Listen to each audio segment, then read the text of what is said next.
L'implantation du siège social à Amos d'une société minière qui est aussi propriétaire du projet Dumont-Nickel est considérée comme une excellente nouvelle pour l'économie régionale. Avoir un siège social ici en région, premièrement au Québec, mais en plus en région, était essentiel pour nous là, dans nos valeurs de, du Mont-Nickel.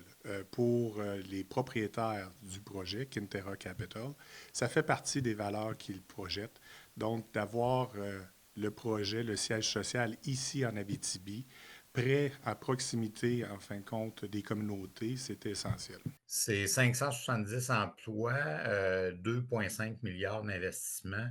Alors, les retombées pour l'économie régionale vont être énormes. Un processus qui créera également plusieurs emplois et dont se réjouit la Chambre de commerce et d'industrie d'Amos-Aricana. Très heureux. C'est une belle démonstration que Dumont Nickel et le groupe Kinterra font à l'égard de la main-d'œuvre, des fournisseurs du milieu d'affaires d'Abitibi-Témiscamingue. Alors, évidemment, on ne peut qu'être heureux de cette nouvelle qui est officialisée maintenant aujourd'hui. L'entreprise québécoise travaille sur l'extraction du nickel et du cobalt afin de produire des batteries électriques. Nous, on a ajouté avec le groupe Kinterra une deuxième transformation qu'on veut faire ici en Abitibi sur le site de Launay, où ce que le projet Dumont va être établi, pour faire un concentré qu'on appelle un hydroxyde de nickel et cobalt qui est voué et destiné à l'industrie des véhicules électriques pour faire la batterie.